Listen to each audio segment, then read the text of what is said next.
sweeter? No one. What's up, Gator Nation? Welcome into the Gators Online Show. Zach Albaverdi and Nick Del Torre, and we have a fall camp to recap as we are done with practices and it is time for game week. Nick, how are you doing, my friend? Doing well. We're enjoying after grinding during camp. Felt like we were in camp with this 3 days on, 1 day off schedule. And that day off isn't really off for us. Enjoying no media until Friday. You and I kind of just pumping out stories that we didn't have time to do and getting ready for Utah. This time next week, you and I will be Salt Lake City bound. That sounds good. Yeah, we've changed up this show schedule a little bit to account for that. So we're having this show today on Tuesday. We will have another show next week on Tuesday to preview the season opener against Utah. And then after that, we'll get back to our regularly scheduled programming, which is on Friday. But if you've been subscribed to the Gators Online YouTube channel, you've been seeing that we've got a lot more videos coming out recently than just the Gators Online show. So make sure that you guys are subscribed.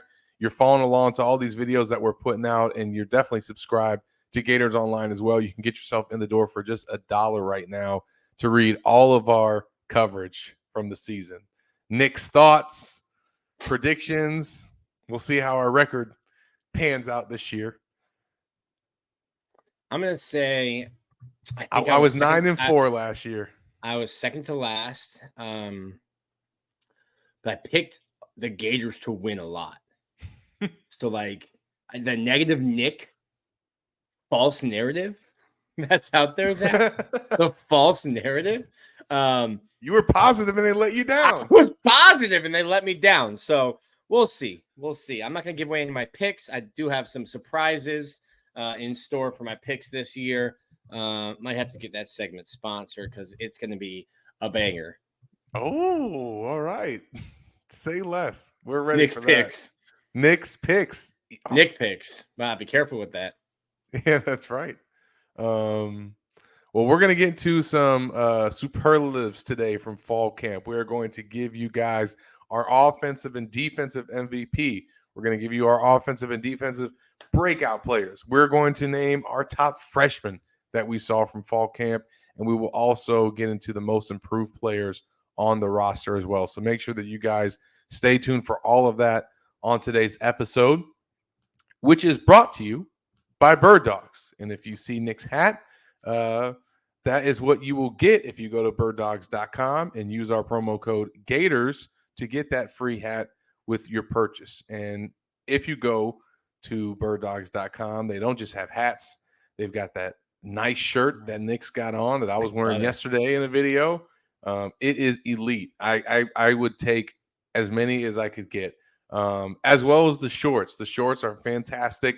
The stretch khaki shorts that are designed to fit slimmer through the thigh and give you a truly sculpted look. They do the exact same thing as Lululemon, but fit way better than regular shorts, and they're made with that are made with stiff, restricting cotton. Bird Dogs fixed this issue by inventing cloud knit fabric that looks just like khaki, but stretches to get a way slimmer fit without having to sacrifice movement. So they become a favorite of mine. I use them to go out and cover practice. I can also, they're stylish enough that I can wear them out to dinner as well. So I definitely encourage you guys to go to birddogs.com and make sure that you use the promo code Gators to get that hat that Nick has on his head. Let me tell you, everyone knows I'm a big Lululemon guy. The Bird Dog shorts, you've seen them, Zach. They've been in a heavy rotation for me out there in fall camp. Light, stretchy, built-in boxers for you. And then this hat has been glued to my head. Lightweight, breathable. I was just telling Zach, if it gets dirty, I think I can just throw it in the wash. But Bird Dogs converted me. Big Lululemon guy. Bird Dogs has converted me. I had even had the khaki shorts on when I was out there draining them from 3 at the facility. Zach, that was tough to watch. The first one was the first try. My second go around, I knocked some down. Tough. You will not feel tough if you get some Bird Dog shorts. So make sure you guys go check those out. All right, we got some superlatives to get into. Before we get into that, Nick, what is just your overall feeling about this team coming out of fall camp? I think I feel better about this team. There's some glaring spots that we can talk about, but I think I feel better about this team now than I did in the spring. That doesn't mean I would predict them to go 10-2. But I feel better about Graham Mertz. Our message board loves to go back to when I said he'd be fine. Maybe I'll go fine plus at this point. But I feel better about the Gators as they head into the season than I did in the spring. Yeah, and I think too that obviously one thing that everybody wants to see, number one is the quarterback position, but number two is the defense. It was really unfortunate to see Justice Boone go down, because I think that as much as we had heard about how much the front seven had improved for Florida, I think that he was a big part of that. Yeah. So losing him it had the potential to be catastrophic. I think that for the Gators, and we'll get into one of these guys here, but to have as much depth as they do at the edge position and the amount of young talent that they do, and then to have a guy like Tyreek Sapp, who was just kind of waiting in the wings and had the ability to move like that. Florida was fortunate that they seem to have been able to withstand the loss of Justice Boone, and that's something that Billy talked about in his final presser when I asked him. He feels like they're going to be okay there, and I think that Nick, they need to be more than okay at quarterback, maybe just fine. I think Justice Boone's injury would have been catastrophic to Florida last year. And that's a credit to Billy Napier, Coach Chaos, and everyone on the recruiting staff for going into the portal.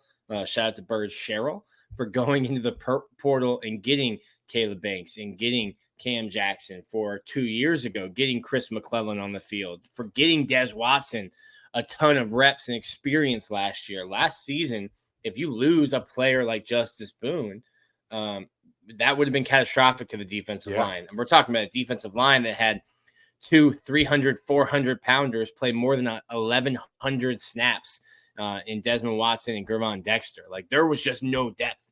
So when fans were yelling at Gervon Dexter for loafing in the fourth quarter against Utah, my guy, that was his 70th snap of the game. He's a little tired. He's a little tired to chase down Cam Rising from the opposite side of the field. You've got a position group now at Florida where you're comfortable with 5 guys, 6 guys on the edge or inside at defensive tackle. So you're not at Georgia yet, where like last year, Zach, we were in Jacksonville, and it was almost like a hockey line change. Like Kirby would like blow a whistle, and then 4 guys would run off the field, and 4 5-stars would run onto it. You're not there yet, but you're not in the dire position you were last season. No doubt. We're going to first get into offensive and defensive MVPs. We're going to just pick one guy on both sides of the ball. I think I know where Nick is going to go, but I'm going to give him the first picks. So let's see what you got, Nicholas. Who is your offensive and defensive MVP from fall camp? Okay, on offense, I'm going to steal 2, because I don't think that there is a big distinction between Trevor Etienne and Montrell Harris. So I'm going to take Johnson. What did I say? Harris? Montrell Harris. Najee Harris. I don't know. I don't know. Montrell Johnson. So Etienne and Johnson. I think that's 1A, 1B, maybe just 1 if you put them together. I think when you see the breakdown, when we look at the carries, total carries, if both guys stay healthy, when we look at that after my birthday, November 26th, when the Florida State game is done, I don't think you'll see more than 20 carries, difference between them. So I think those guys are the ones that will be the focal point of the offense. Florida's, no mistake about it, is going to try to run the football. So I'm going to go with those 2 as my offensive MVP. And then on defense, I'm going to go with, think I'm between two, but I'm going to go with Trahaja Mitchell. I think Trahaja is a guy who immediately fills the void left by Ventrell Miller. I think you'll get the same kind of production. I don't know that he's going to be much different in terms of covering Brant Keithy on September 31st that Montrell was or Amari Burney was. I think you might try to scheme Shamar into that more than you would Trahaja. But this is a guy who stepped in right away and despite being new was a vocal leader. He's like Steven Spielberg out there at middle linebacker. He is directing all of the action that happens on defense. And I get that he's a 6-year guy and you kind of expect that from a veteran, but he is in a new place. So in terms of offensive and defensive MVPs, I think I've already taken it from you. So good luck and no duplicates, Zach. I know where I'm going. I don't have to go far, but I do want to encourage Florida fans to go check out a story on Gators Online on Nick's defensive MVP pick, Trahaja Mitchell, who had some interesting comments about his time with Urban Meyer and his relationship with him now. And most interestingly, what Urban had to say about his consideration of going to Florida as a transfer option and, what he had to say about that destination. So definitely encourage you guys to go check out that story. Had a chance to chat with Trahaja right as the Swamp Kings documentary is coming out. So he's looking forward to seeing his former coach. And I'm looking forward to seeing it as well because unlike Nick, I've not seen it yet. But if you've been on Gators Online, you know what's coming because Nick had 2 preview stories on our site. I had to do a no spoiler story, but then there were just some stories that like got my blood pumping, so I had to share those. So that was, came with a spoiler alert. We got straight transcriptions, and Brandon Seiler. I will say Brandon Seiler stole the show in episode 1. 4 episodes, 45 minutes each. Carve out, about 3.5-4 hours of your day. And grab some popcorn because it's something that Gator fans are truly going to enjoy. I'll be checking it out on Tuesday night. Definitely looking forward to watching that now that I've signed up for Netflix again. My offensive MVP and my defensive MVP both wear the same number. And on offense, sounds like I'm going number 1. On offense, I'm going with Ricky Pearsall. He's obviously coming back as one of Florida's top returners, but took his game to another level in fall camp, according to folks that we talked to, what we were able to see in just a little bit of, although we didn't get to see him at the open practice. So he wasn't out there for that, but the guy has been uncoverable in camp, according to people that have watched him. He looks like an all-SEC receiver. He came back for a reason, and that was to expand his game. That was to be more than just a slot receiver, but to play outside, to be on the field no matter what the formation is, no matter what he's asked to do at receiver, and then also be a punt returner or Florida's punt returner. So he's an offensive MVP, but he's also going to make an impact on special teams as well. So my guy is Ricky Pearsall. And then the new number 1 on defense, Princely Umanmielen, absolutely nailed it. Yes, I did. Absolutely has taken his game to another level. I wrote about that this week at Gators Online about how a new look Princely Umanmielen is poised for a breakout season and a lot of newness to him this year, right? He's wearing a new number. He's playing a new position. He's playing at a new weight. And most importantly, as I wrote, he's practicing with a new mindset. And he credited his former position coach, Sean Spencer, for kind of changing his practice mindset and changing his practice habits. And then he's credited his new position coach, Mike Peterson, for kind of enhancing that and continuing to keep his mind right, not let some of the hype go to his head. Pro Football Focus graded him as the top returning SEC edge rusher for 2023 with a grade of 82.1.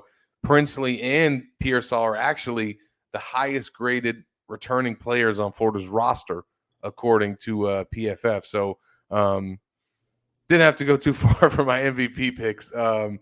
But, I think that, Princely's also done a really good job because he made that position change of changing his body and adding 9 pounds in the offseason, but maxing out in all of his lifts, all of his bench, squat. Napier said that he improved his speed. He gained 10 pounds of lean muscle and he lost 7 pounds of fat mass. So, and how did he do it, Nick? Do you remember? Pescatarian diet. Yeah, he gave up that candy, baby. Oh, wait, no. Justice Boone was pescatarian or Princely was? I don't know. All I know is that Princely gave up rips, licorice, and other sweets that he said meat. He had a sweet tooth. I think Justice Boone was the one that cut out the red meat.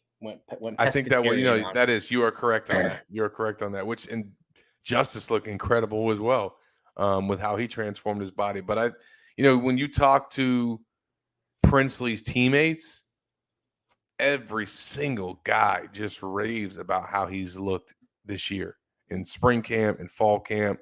I really think fall camp is where he's shown the most, and he had a pick 6 in the scrimmage that Nick found out about.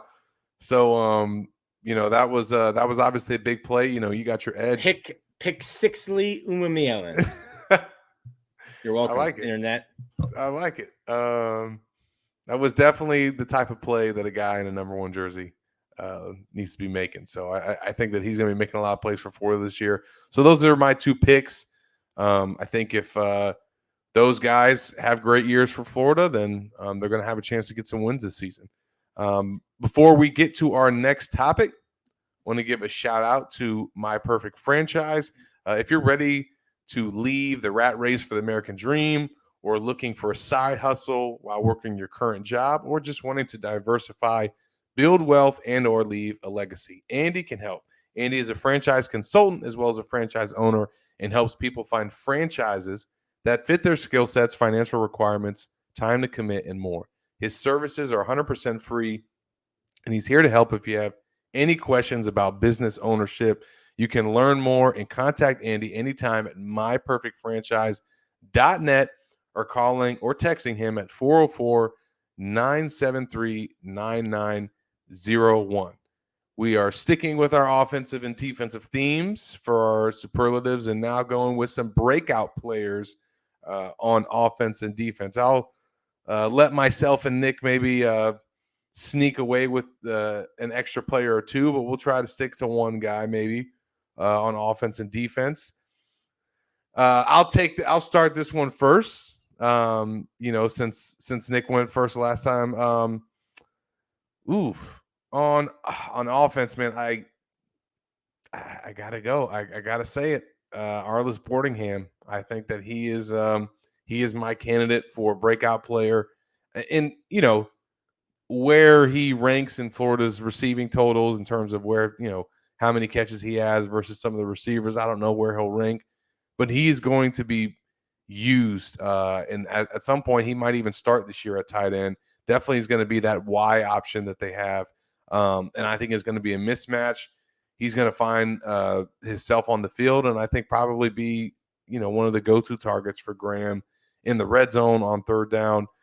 So I like him kind of emerging this year at that tight end spot where the Gators have a lot of players.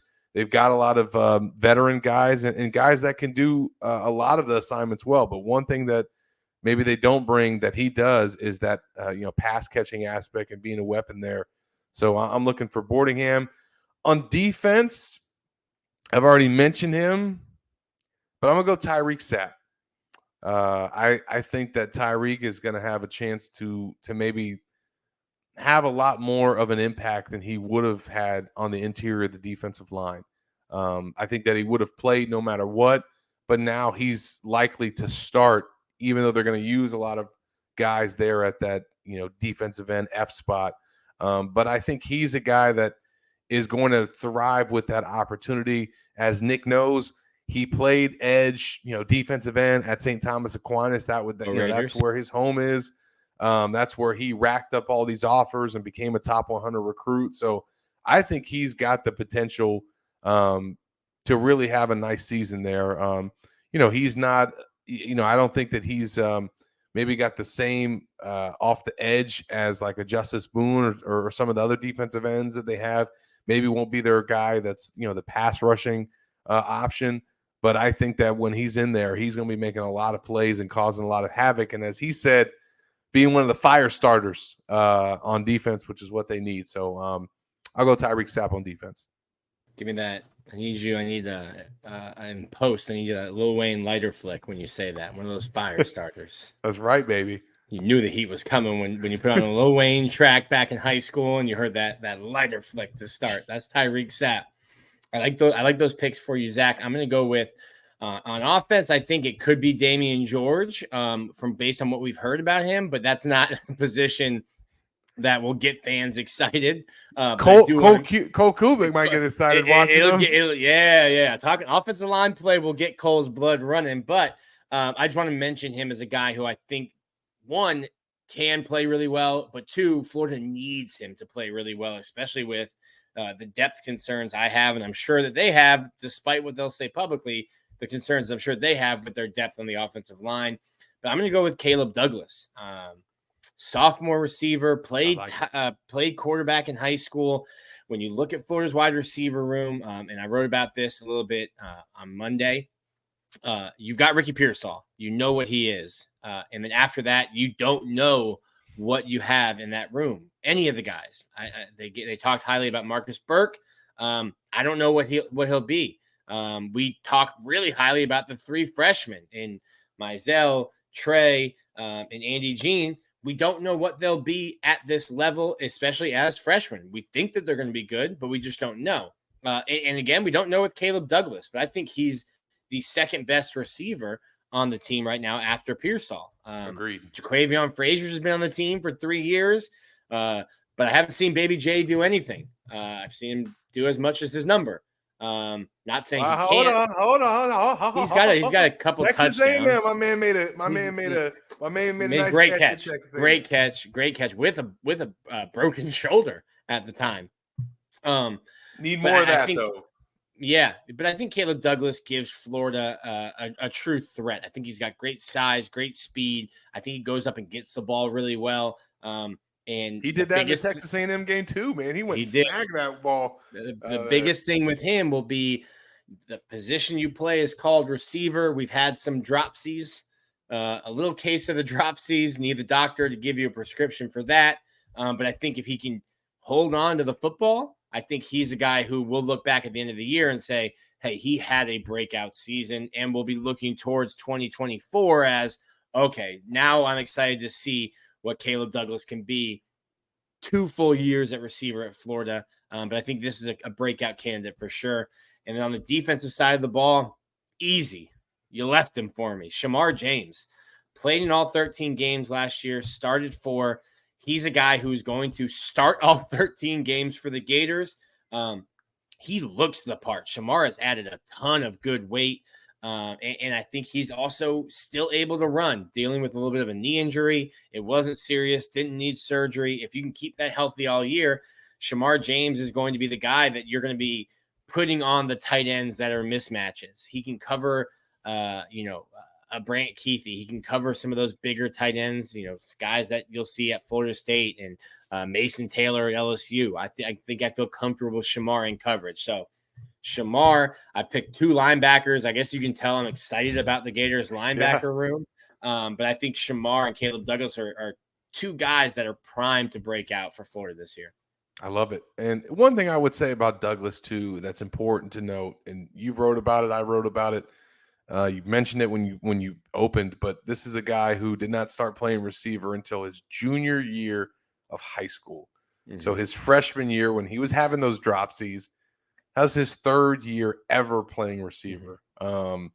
So he gets a little bit of a pass. He won't get a pass this year, but from what we've seen in the spring and the fall, he hasn't seemed like it's been an issue. Something that I think is really interesting that he said, and I think, there's a lot of guys who played cornerback and now play receiver, or maybe the other way around. You typically, if you're a good receiver, you don't switch to cornerback. Cornerbacks are pretty much receivers that have a case of the dropsies. But I think something that we don't see a ton of are quarterbacks going to wide receiver. But talking to Caleb about it, he's like, I still have that quarterback mentality. I know, hey, based on this coverage, I would like myself to run this route a little deeper, or I'd like to throw to myself running this route a little more shallow. And I think he has a quarterback mindset that helps him when he's running his routes and when he's seeing how defenses are lined up and how defenses are adjusting to the Gators as games go on. That's great. And yeah, he did. That was one of his first answers that he talked about when he met with us in fall camp. So excited to see what he can do. Anytime a guy gets awarded a single digit, my antennas go up. Billy might not put stock into that, but we do here at the Gators Online show. Right now, Jamarcus Weston is wearing 82 playing inside linebacker. My goodness, that's egregious. Egregious. I will note that two of our picks for breakout candidates, Arliss Boardingham and Caleb Douglas on offense, both switched to single-digit numbers this season. So follow the single-digit jerseys, baby. Follow the single-digit jerseys. That is right. Before we get into our top freshmen from fall camp, I want to give a shout-out to Prairie Dental Center. The doctor is a UF grad who's practiced in Gainesville for 3 decades and has developed a deep understanding of how to diagnose and treat various dental problems, along with advanced skills and knowledge to provide more effective and efficient care to his patients. If you're having dental concerns or just need a cleaning, Prairie Dental Center offers a wide range of personalized care options to meet your individual needs. Give their office a call at 352-373-3431. Tell them Gators Online sent you, and your new patient exam will be free. And the Gators got some new players on the roster from their 2023 class, although just 4 that joined it from the high school ranks for fall camp because they had 17 enrollees in the spring. So we got to see some of these guys then. But now we've got another 15 practices under their belt that we've got to learn a little bit more about these guys. Nick, who are your top freshmen from Florida's class that you've seen and have been impressed with and are expecting to make an impact this season? You can go 2 or 3 guys, offense, defense. I won't hold you to any parameters. Okay, cool. I'm going to take all 3 freshman wide receivers after the glowing report I just gave about the wide receiver room. I don't think that this is a surprise. I think for my money, based on what we've heard and what we've seen, Aiden Mizell has probably made the most number of plays in terms of getting open, getting behind the defense. I think that's no surprise when you hear about his, to use my Billy Napier voice, verified speed. And then I think Eugene Wilson is a guy you're going to see returning punts, potentially returning kicks. And then if you slide Ricky Pearsall outside, no disrespect to Ty Bowman, I'm putting 21 in the slot.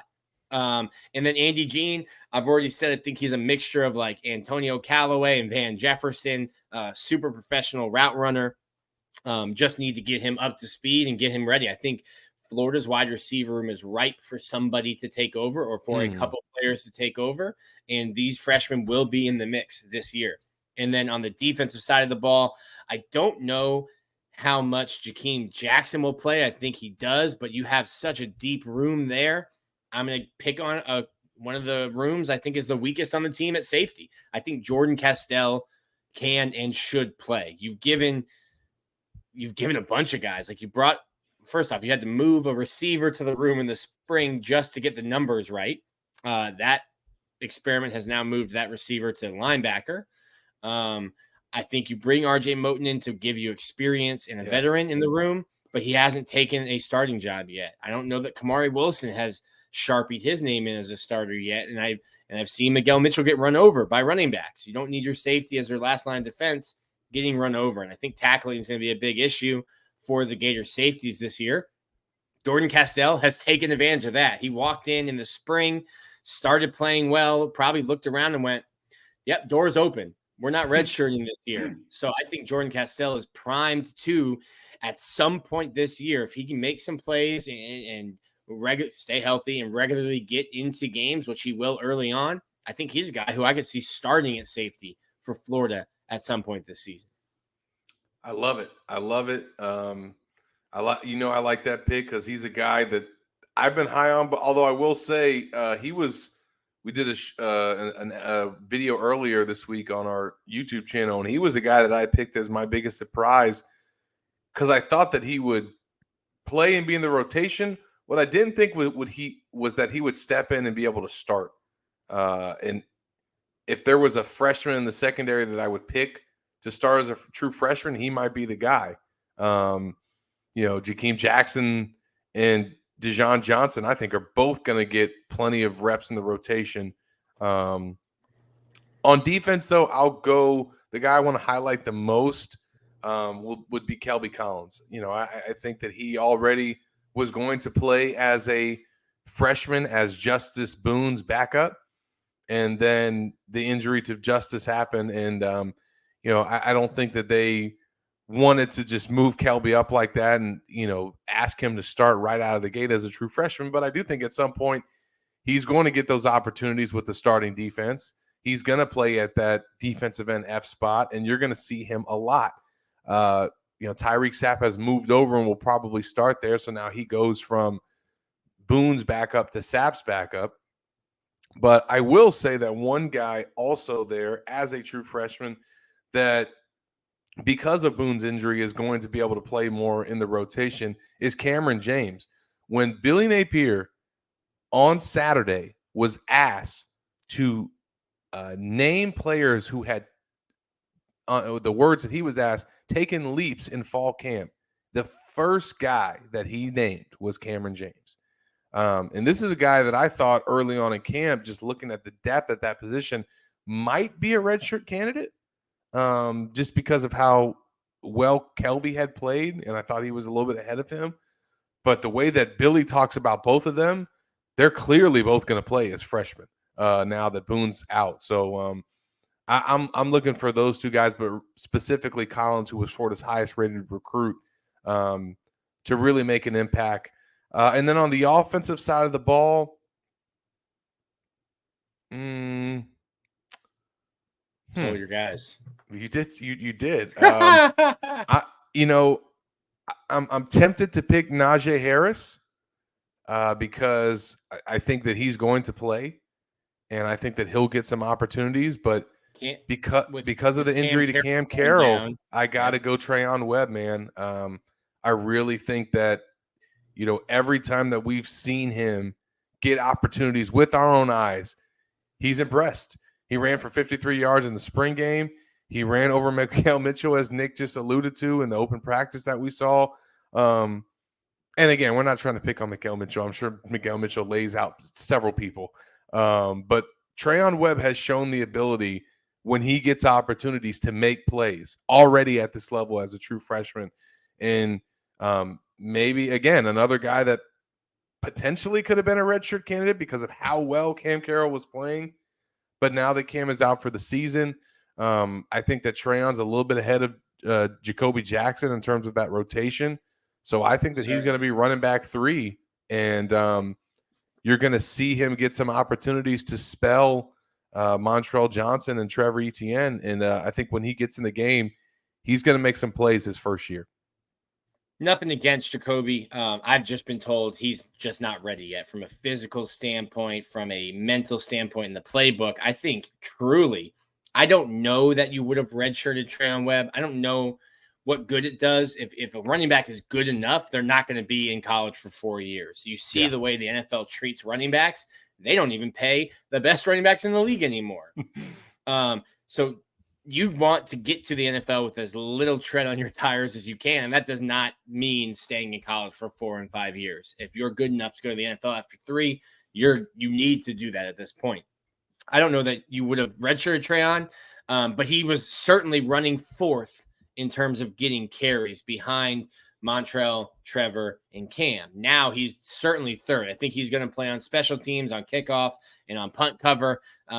but this is a guy who now is going to be in the mix. And I honestly think that the Montrell and Trevor will probably carry the ball in terms of Florida's carries 70%. And that I'll include that with receivers running the ball, other running backs, the quarterback scrambling. I think 70% is a solid number for just those two running backs to kind of carry the load. But now that number, which maybe was only going to be 60%, giving Cam his share of carries. Yeah. I think Trayon Webb's the guy that fills in a good portion of that other 30%. Yeah, and he probably won't get as many carries as Cam would have got, but the carries that were going to go to Cam are now going to him. And the way that this offense operates and the way that Florida uses its running backs, they're just not going to go with two through entire games. You're going to see Trayon on the field, and he's going to play. As we switch gears to most improved players on the roster, guys that have, made really big strides. I mentioned Cameron James as a freshman that Billy had named, but going on most improved players, I'll start this one on defense.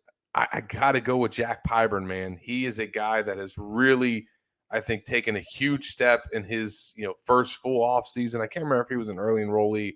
I think he was, but this is now his second year in the program. He's getting a huge opportunity now because of the injury to Justice Boone. I think that he's going to kind of fill in at that defensive end spot at times when they need to rush the passer and they need an obvious guy that can get after it. He's going to be able to make some plays. He's going to be Princely Umanmielen's backup as well at that outside linebacker spot. But this is a guy who has lived in the weight room since he was in high school, woke up at 4 a.m., 3:45 every single day to work out at 4 a.m. For our 4:40, I think, to 7 a.m. was his workout schedule. Drank 2 gallons of water every day since he was 15. So that's kind of, and then he was a wrestler. He was a wrestler, lived in the weight room, 4 a.m. workouts, was a wrestler. He comes to the University of Florida. They ask him, and then by the way, he'd been a straight middle linebacker. I mean, he played some edge in high school, but he was the middle linebacker. And now they come to Florida and they're asking him to bend and flexible and do all these things. And he's, stiff, as in his words, was stiff. And what does he do? Yin yoga. 3 times a week. Thanks to Mike Peterson and his words of advice, also took up some jump roping. And now Jack Pyburn says that he is a completely different player. His bend off the edge is much improved. And I think that he's a guy that's going to play a lot this year and will look a lot better than folks that saw him on the field as a true freshman. And then on the offensive side of the ball, most improved players. I mean, you name some guys. I would say Marcus Burke, man. I think that he's, at some point his story will get told, and hopefully I can tell it. But where he has, how far he's come from where he was when Billy first got here, and the guy was on thin ice. Let's just put it like that. And he has done a complete 180 in terms of who he is as a person, how he's kind of respected in the locker room. He's actually become a leader and is a guy that is goes out of his way to help his teammates. I kind of documented that in the story that I got to tell from Florida's workout that I covered in the summer. But and then on the field, he's making plays. Everybody saw that incredible catch that he had in the spring game behind the back, going backwards on the sideline. That was ridiculous. And then we got to see in the open practice, he made several plays as well. And then he also had a lot of catches in the scrimmage. I think that he's probably wide receiver 4 going into the season. Now that depth chart will probably maybe potentially shake up throughout the year because of those freshmen getting more and more playing time. But I think that right now he's right there in that rotation and has really improved his stock over the past year. I like that. I think the what I need to see from Marcus Burke, what got him into hot water was his attitude. And if you're not getting those snaps early, if you're not making plays early, do you fall back into that? You're not going to get on the field by pouting. Do you pout if you're not making plays against Utah? If you're not on that too deep that will release the week of Utah? I hope he learned that pouting isn't going to get you back on the field. It's not with this coaching staff, at least. But he has all the ability, and that's what probably will make it frustrating for fans if he's not on the field and contributing this year, because you see flashes of brilliance with Marcus Burke. For me, I'll start with offense, and I'll go with a guy who I don't know if I'm sold on it. This is information coming down from the top at Florida, but I'll go with Jake Slaughter. When I look at Florida's offensive line, Rob Sale told me that they trust 8 or 9 guys, and I'm like, I don't know. But Jake Slaughter is one of those guys, and with Kingsley Ogwakin out for the second spring, Slaughter was the guy that got the start at center. So I think he's a guy who's super versatile for Florida. You don't have, it's not Madden, it's not NCAA 24 whenever that comes out. If the left tackle goes down, I think Damian George slides over to left tackle and Lindell Hudson goes to right tackle. If the center goes down, like Jake Slaughter can go in, but you don't have a true 2 deep. You'll get a 2 deep from the coaching staff, but it's not a true 2 deep, and you're gonna have to shuffle guys around. I think Jake Slaughter is a guy who they would trust. If the left guard went down, I think Jake Slaughter might slide in even ahead of Najee Harris at left guard. If the right guard goes down, Jake Slaughter slides over and he plays right guard. If Kingsley goes down, he's playing center. So this is a guy who's been on campus. I think this is his 3rd year. The coaching staff trusts him. So it doesn't matter what this idiot thinks from what he's seen. The coaching staff trusts Jake Slaughter to play, and he's a guy who I think is the backup, despite what the 2 deep says. I think he's the backup at all 3 interior positions. So obviously a candidate for the most improved player when you consider that he's played primarily on special teams for 2 seasons, and now you're at a backup at 3 spots. So that's a huge, huge role for him. I think most improved on defense, there's a couple candidates. I'll go with Tyreek Sapp. I think Tyreek Sapp is a guy who has played a little bit. It's been tough, though, and it's going to be tough this year. I know fans were like, wow, Tyreek Sapp will just slide over to edge and he'll be fine. I'm like, that's what he was. Yeah. He's not that anymore. That was my question to Billy in the press conference was, this guy's been trying to bulk up for 2 years. You've asked him to bulk? Yeah. 2 coaching staffs, 2 separate coaching staffs. Like, hey man, we need you to play defensive tackle. It's like, yeah, but I'm really good at getting after the quarterback, and I weigh 230 pounds. Not really a defensive tackle. They're like, well, you got to bulk up.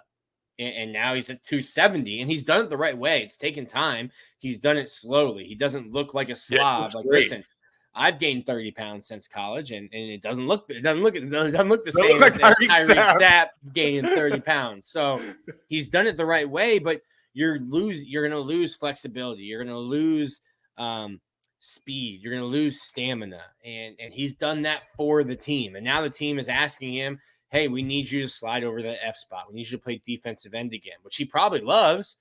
But he's not the same player. He doesn't have the same explosiveness or the same speed. Now, listen, this is my St. Thomas brother, so I will not put it past him. When he was asked to gain weight to play something, he did it the right way. He's going to be asked to do something different this year, and I think he'll do that. But Tyreek Sapp, we don't talk about him enough, and I think he's going to be a huge impact player and needs to be a huge impact player for Florida this year.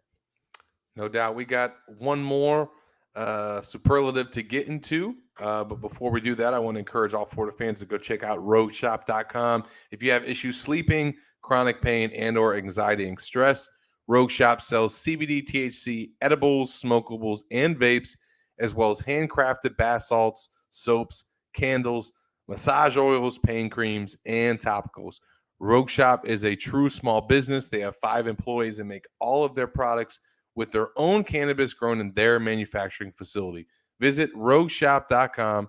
That's ROGUE shop.com. And we're going to save the last one Not necessarily on a high note, Oh but we no. can't just give all positives here. I think if we were to ask Billy for some superlatives, this would probably be the first thing on his list because he's always looking to get better. But biggest area of concern, that can be offense, that can be defense, that could be depth, that could be a position. What you got, Nick? Safety. Safety. I don't know that you have dudes in that room. And I know fans will say, well, so and so is a 4-star. This is a 5-star. This guy's this and that. I just haven't seen it. We haven't heard positive news. Not that we've heard tons of negative news, but we haven't heard positive updates about the safety room. And then the one that's a huge concern for me is offensive line depth. I kind of just went into that about when I was talking about Jake Slaughter. I don't know that you have 9 guys that Florida will trust or that will produce at the level of the 5 starters. If someone goes down and you can say, well, you're already predicting injuries. I'm not predicting it. Everyone outside of Damian George and Austin Barber have been injured at some point. Florida's offensive line has been in and out of black jerseys all fall and spring.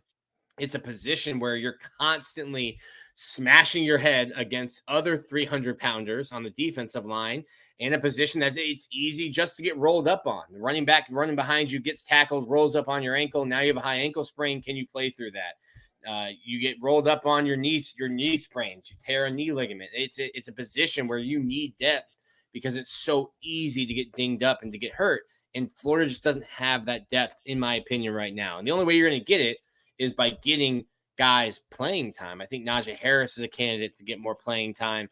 Jordan Herman's a candidate to get some more playing time. But Florida just doesn't have that depth built in right now. I think they've recruited well.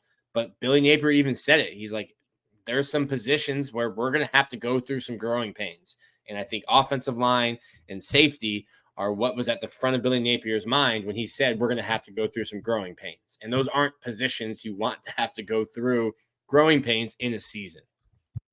No doubt. And you kind of just alluded to it, Nick, but that's where I'm gonna go because my biggest cause for concern with Florida isn't necessarily a concern, or I mean, it can be looked at as a positive. Um, and So this is why I'm negative Nick and you're positive Zach. We got to figure out a name for you. And that's bad cop, good cop. And that's the biggest concern is how young Florida is. And maybe more specifically, how many young players they're going to be counting on. Now, for a lot of fans, they probably like that because that means that they're counting on Napier players, and a lot of Mullen guys are gone. And we know how much his roster has turned over. I put out my depth chart projection this week, and had a lot of freshmen in it and had a lot of newcomers that were transfers as well. But the transfers, I think their transition to Florida goes a lot easier and smoothly.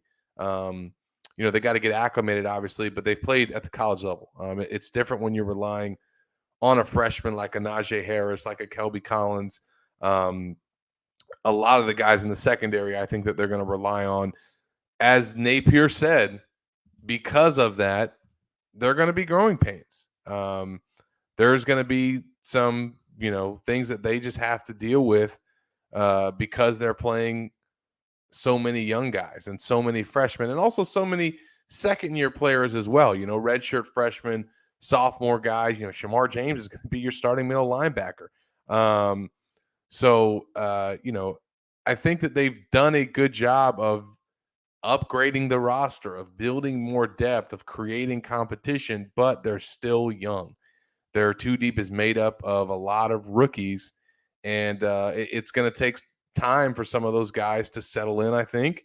But at the same time, there's a lot of ability there, and these guys have played. Many of these guys have played football their whole lives, and once they get used to the speed of the SEC and they get their feet wet after a few games, I think that that's going to start to shine. But it might be a little tough sledding early on.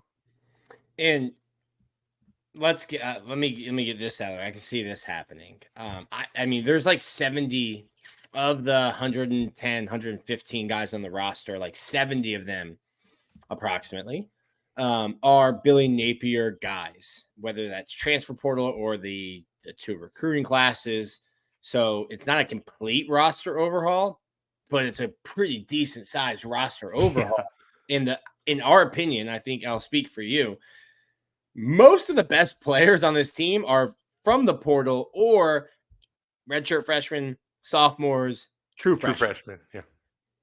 Agreed. So if Florida's 6-4 heading into Missouri, like, don't be yelling that this team stinks, this guy can't recruit. Like, you're going to go through growing pains when you're relying on sophomores, freshmen, redshirt freshmen. And I think that's just a reality of the schedule, how difficult the schedule is, specifically from Georgia to the end, and how we view this team. And hopefully you get to a point, at some point in the year, Billy Napier will say, well, these guys aren't freshmen. They've played in X number of snaps. He is unbelievable the way he remembers, like, how many snaps guys have played. He's rattled off, 2,500 plus snaps for Graham Mertz, more than 1,300 snaps for Micah Mazuka. At some point, these freshmen will have triple-digit snaps in the season, and they won't be considered freshmen anymore in his mind, and they'll need to start progressing. But it's going to be a young roster. The guys you're going to be depending on to make plays and to be starters at some point are going to be those younger guys, and it's going to cause freshman mistakes, mental lapses, forgetting assignments. Yeah. It's going to happen this year. And I think what we didn't realize when Billy Napier came down and got to Florida was that, listen, this wasn't, fixer-upper. This wasn't that show on A&E or Travel, whatever home network, whatever it is, where you come in and you take down some wallpaper and you splash some new paint on it. This roster needed a bulldozer, and he took it down to the foundation. And that's going to take 2, 3, 4 years to recruit, both in the transfer portal and in the ranks of the recruiting, and then get those guys the experience to be great.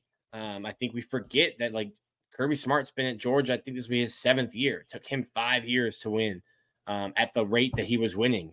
Lost to Dan Mullen in Georgia or in Jacksonville. Or wait, did he not lose? Did Dan beat Georgia? Absolutely beat him. Oh, Dan beat Georgia.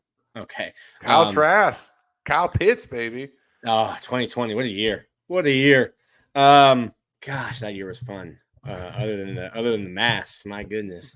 And it took Nick Saban a while to get Alabama running. And then I think those 2 programs right now are at the point where, when you look at, like, Tim Walton in softball, and when you look at Kevin O'Sullivan in baseball, the machine sort of runs itself. And I think Florida and Georgia and Alabama have gotten to that point. Florida's not there yet.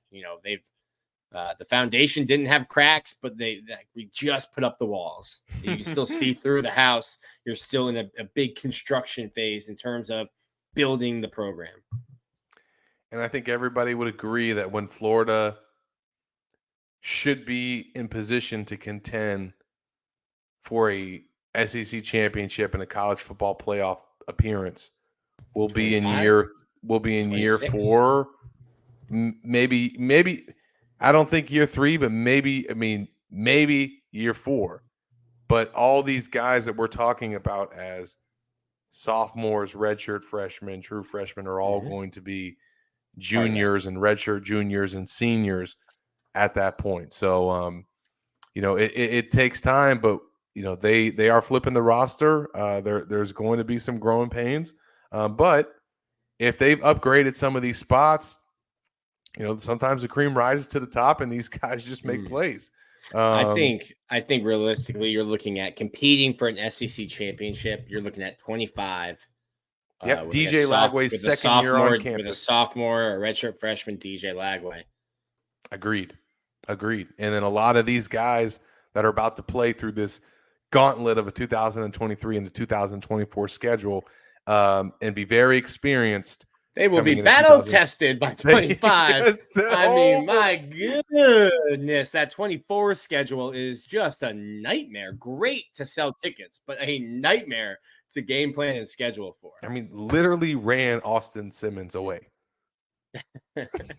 It's like, not doing it, not coming to play here.